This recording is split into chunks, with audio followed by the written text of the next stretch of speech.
Okay, we're live. Hi, everybody. I'm Angela Fehr. This is where you come and paint with me. You learn to be a more competent watercolor painter, building your watercolor techniques, and learning how to express your inner artist so that you can be your own favorite artist. Today, we have a live edition of our lesson, and we're just going to do some intuitive painting, or I'm going to do some intuitive painting, and you get to try to read my mind as I paint loosely here on YouTube. And I'm going to switch my camera over like immediately, and that will give us a chance to just get started painting right away. There we go. Oh, darn it. I was going to move the camera so you could see a little more of the surface. I think this will work. Okay, so first of all, before we start, last week we did a loose interpretive painting of one of my reference photos from my trip to Ireland. We were using Rosemary and Company brushes, these beautiful handmade watercolor brushes that Rosemary and Company provided. We're going to be painting with them again today. I have their triangular brushes and they dagger brushes, sable blend sword brushes, and a rigger, and then a beautiful pointed sable round. And I like this round because it has the triangular handle, which makes it a little bit easier to hold if you have trouble with your grip. And then I have a travel set of brushes, which I put out of sight so that I wouldn't accidentally use them. But I'm giving that travel set away to one lucky winner who entered in my draw last week. And the winner is Diane Stobnicki. Diane, I'm going to send you an email and get your address from you so we can put those brushes in the mail for you. So congratulations on that. Okay, Rosemary and Company. I heard from Rosemary this week. She said she's had a big rush on some of the brushes that I used in the video lesson last week. So thank you for supporting that family-owned business. You're not going to regret it. It's so nice to work with people who are actually making the brushes by hand and very engaged and active in supporting artists by giving them quality products to work with. So that's a good thing. We are going to paint again using my Rosemary and Company brushes. We're going to start with this Series 770 Sable Blend. I can't remember if they call it a sword brush or a dagger striper. You can see the shape of it here. Different companies call them different things, but I'm going to call it a dagger striper here. And if I get it wrong, I'll correct myself and add that to the description for the video. I want to show you an exercise that I do to help me warm up in the studio. And it's really intuitive painting from my heart, painting for the joy of painting, and really trying to loosen up and relax so that the inner artist in me can come out. Our inner artist is a shy creature. It won't stay where it's not welcome. And so you really want to make sure that you are creating a safe environment for your inner artist to paint. And that sounds a little bit, I don't know, airy-fairy or something, but that idea of are you so critical of your own artwork that your inner child doesn't feel free to come and express yourself on paper. Don't do that to yourself. Look for something positive about every painting that you create, and trust the process that you become a better artist every time you paint and log those brush miles. Now I'm just placing some Mars Yellow on my paper. This is Mars Yellow made by Daniel Smith, and it's a beautiful, buttery, warm, brownish yellow. And if you don't have Mars Yellow, a raw sienna or a yellow ochre will put a very similar color on your paper. When I'm painting in watercolor, I really try to use lots of pigment. Right here, you can see this strong mark that's been made. And that strong mark is mostly pigment. And when I have a lot of nice pigment on my brush, I get a beautiful, rich color. And I also have granules of pigment that I can then decide what to do with. I'm actually really liking this little soft mark making exercise. Here where the paper is wet, I get a very soft mark. Down here, I'm going to get a mark that's going to stay put where I put it.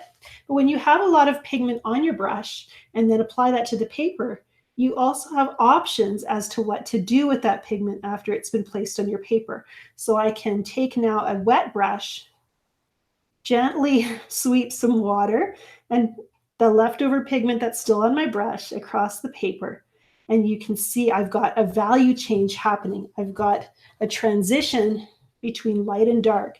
I've got one color on my paper, and yet there's a lot more than one thing going on here. And we have that freedom just to work with one color and explore what it'll do in full saturation and in a nice diluted wash. We can also see what we get with a strong mark and how your eye instantly goes to this part of the painting, to the little white marks that pop out from your wash, because they're so contrasted against the darker color around them. Now, if I go to change and add a new color, my painting is going to immediately change as well. And I'm just debating which color to choose here. Yeah, let's see here. Jerry comments, I'm never sure if I should be going back in and smoothing out the pigment. For this, I quite like the look of what's happening here, so I'm going to leave it. And now I have to decide what to put in. Now I could decide to work with a similar color family to this original Mars Yellow. Maybe I'd like to choose a brown. I have some really beautiful sedimentary browns over here in my palette. I have, maybe I want to think a little bit more in terms of complementary colors and go with a violet. In fact, I'm kind of thinking that's what I want to do. And I have the feeling, I think it's this one. Nope. Yes, this is Schmincke's Manganese Violet. And I'm going to add a little bit of that to my painting. Violet is a complement to yellow, but you also want to choose the right violet. I have an orangey kind of yellow, brownish muted yellow. And adding this manganese violet is going to give me a different effect than I would get if I added a blue violet. This is more of a reddish violet. So now what does your eye go to when you take a look at the painting? I'm going to use more manganese violet and try to put it on in full strength here. Whoops, with a drip.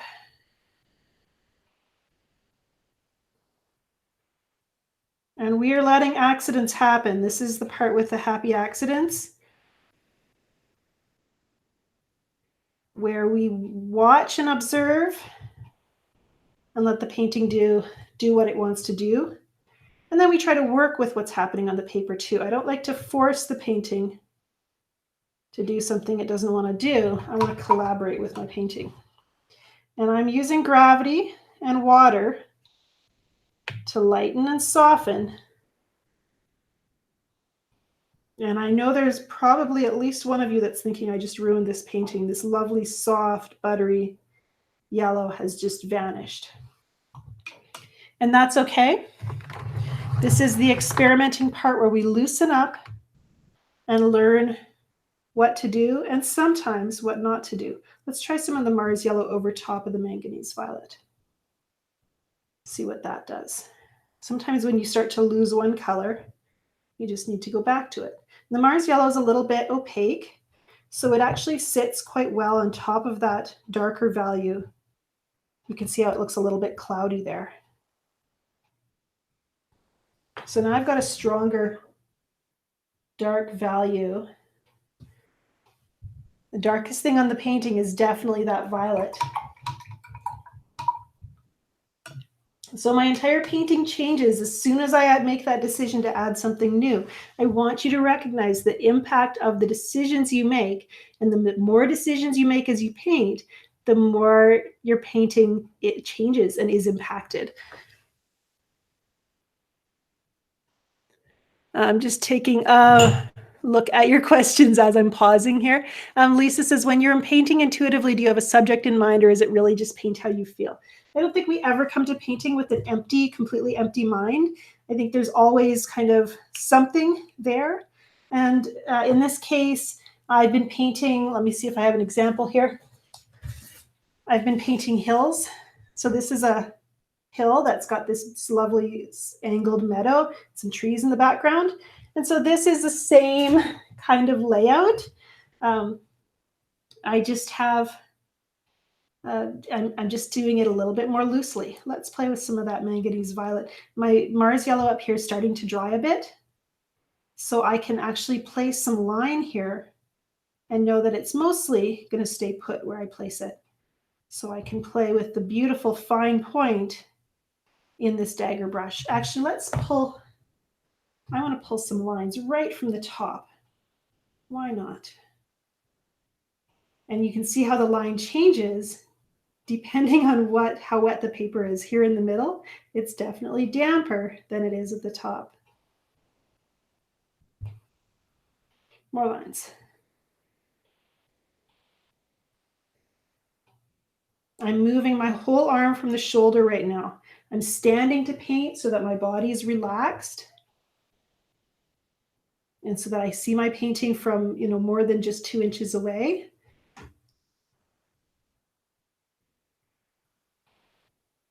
I really pay attention to my body language when I paint so that I can stay relaxed, because if I'm not relaxed, I'm not going to be able to paint loosely. Something I've been working with lately is a watercolor artist tends to have a fear of overworking their paintings. It's something we dread because we do, as we're learning to paint, we do it so often.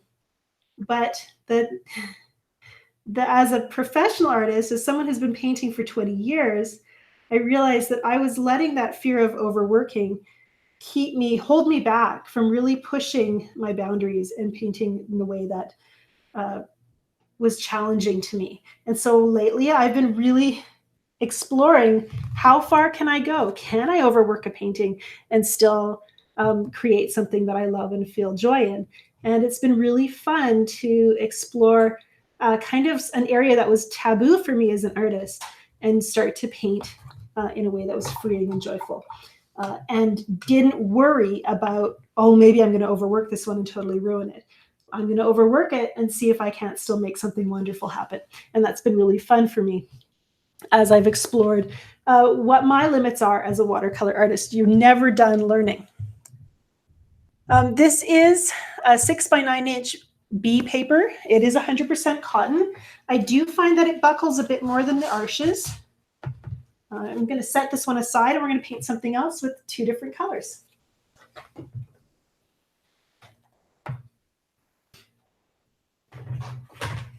So far, I'm liking the B paper. It's kind of a nice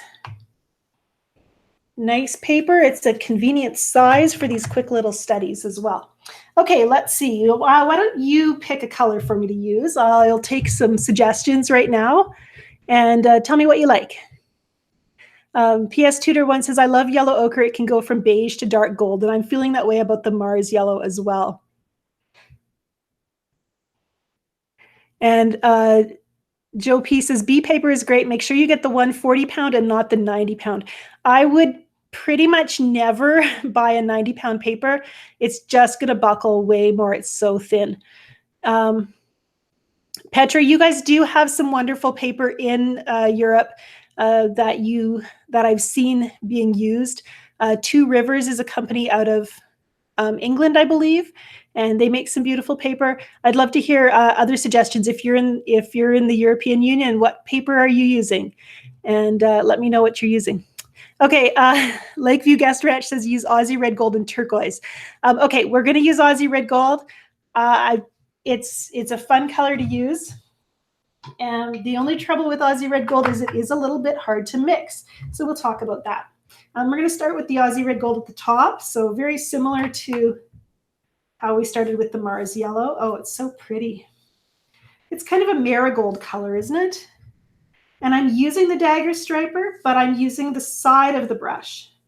So you can see I can fill an area quickly. I'm leaving a little bit of white space because that's pretty. And letting it flow. Let's let it go. Now I'm trying to decide what I want to use it with. You know what I've used it with, which is kind of fun and crazy, is Daniel Smith's Wisteria. And it's kind of a purpley pink and a lighter value color. And it's a little bit opaque too. The Aussie Red Gold is a beautiful color. You could also use quinacridone gold. And just, again, we're using the same composition, that same basic foundational shape to get started here. And that's really pretty. One thing I do often when I'm doing one of these foundational washes is I'll turn my paper, especially if I'm not seeing any strong possibilities. I'll turn the paper so that I can see maybe there's something else that emerges as I move my paper around. Nothing's jumping out at me. It's very soft and loose right now. Again, granules of pigment are sitting on my paper. It gives me room to work. Let's use a little full saturation Aussie Red Gold. Let's see how rich we can get that color. You can see it looks a little bit opaque there. It's a little bit kind of cloudy. And that's because the Aussie Red Gold is made of multiple pigments. Oh, I kind of like that shape. And I like the shapes this brush makes. So we're going to do stuff with it. When you're not sure, sometimes a bold stroke is what you got to do. And now back to the Wisteria. And I've got it again, full saturation. It's again not a dark value color, so it's never going to be dark. But if you're putting it on fairly thick, it's going to be more opaque. And you can see how different the top, where it's quite diluted, is from the lower part of the painting. And I can add some water and pull some of that color downward. I have a lot of pigment on my paper right now, so I don't need more pigment, but if I want the color to move, I might need more water. And it's really enjoyable just to see that pigment run and flow. All kinds of ideas kind of come forward as you watch. It's the rush of beautiful transparent watercolor that makes me so happy as an artist. And it's that kind of pursuit, just mopping up some of the drips here. I'm here painting in watercolor because I love color. I love the transparency of watercolor, letting those veils of color flow across the paper. It's so exciting. Debating what color to add next. I feel like we need to add something new. And I want to pick a color that is nice and transparent. I think we're going to go with the green gold and see what it does. One drop to start with. Really gently whisper it in.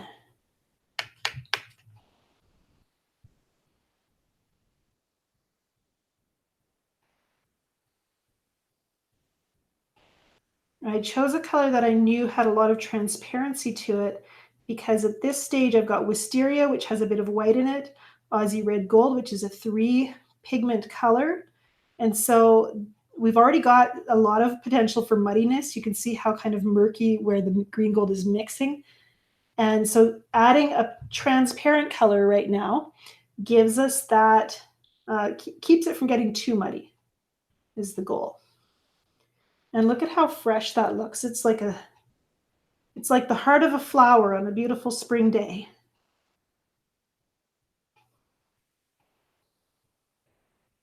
Spatter makes me happy, so we're just going to do a little bit of that. Okay, and look over here. I'm going to see if I can get it close so you can see it. Right in here, there's a little bit of a glare.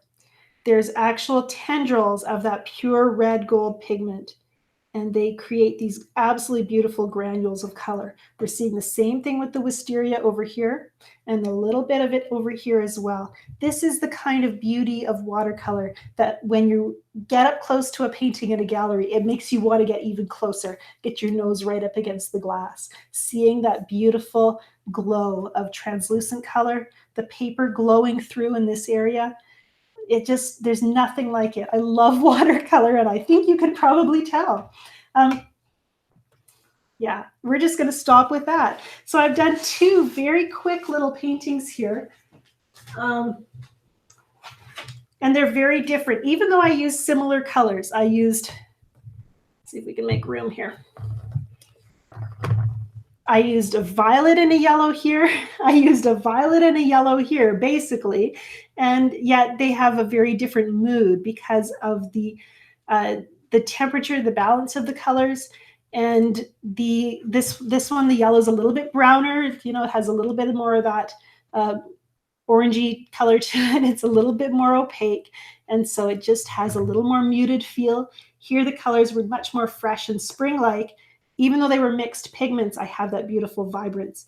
And as they dry here, I'm getting some granulation that's really beautiful in this painting. I have the feeling that I might go back over this after it's completely dry and add some really strong darks, maybe some neutral tint or Payne's gray or indigo to make some of the shapes pop forward and accentuate some of the beautiful stuff that's happening as well. We'll see. I'm going to let the painting grow on me and decide. I might just turn these all into trees over here is the other thing I could do. What I wanted to really show you today is what you can do with one beautiful brush that creates interesting marks, and what you can do as you explore color and the freedom you have to do something that's soft and beautiful and understated. It doesn't have to be a thing. What if this really was the heart of a flower on a beautiful spring day? What does that really look like? And I don't know, just that thought makes me happy. And the enjoyment I get in the painting process, in those 15-minute warm-ups, it drives my serious paintings as well. I take my the things that work in my exercises, and I get myself all relaxed and feeling creative in these 5 or 10-minute warm-ups. And then I take that with me onto a larger surface and paint something that's bigger and has that same spirit that I captured as I was loosening up here in my warm-ups. Hopefully that makes sense. I'm going to take your questions here since we are live. And yeah, I just need to switch my camera over in order to do that. So if you have a question, now is a great time to ask it. There we go. It doesn't have to look like anything, does it? No, I think it's like we talk about being artists. We want to paint our hearts. I talk about heart-led painting in my online classes. And heart-led painting, well, what does your heart look like? We get to tell people that, and they don't get to tell us whether it's right or wrong. We know when we've captured that successfully and got it out onto paper. Terry says, my warm-ups always turn out to be a mess.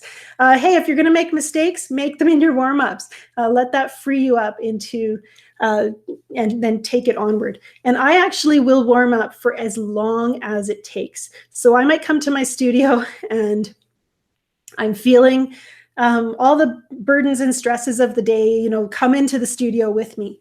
And so when I go to paint, I want to kind of tap into that creative part of me. And sometimes it's really hard to find. And sometimes I might just play in the studio for an hour or two and never really get there.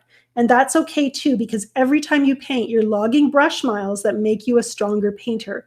It's the time spent painting that helps you try out all these different scenarios of what if I do this, and what happens when I paint it this way, and oh, I didn't know those colors wouldn't work together. We have to know, we have to have that body of knowledge that we can bring with us into our next painting. So the paintings I'm creating today come with the 20 years of painting experience, the brush miles that I've logged, and the knowledge that I take with me from all those paintings in my history, the failed paintings and the ones I would never show in public now. All of that information is making my paintings today better. A Little Creative says, I struggle so much with fear in the warm-ups. I try to, one thing I get to do as your watercolor instructor is to preach to myself. And that means telling myself it's okay to mess up. It's to have peace where you're at, because I can't decide how fast I'm going to learn something new, how long it's going to take me to learn how to get that inner spirit out. So if I can't decide that, I need to just rest in where I'm at and see what I have to give today is okay. This is what I know.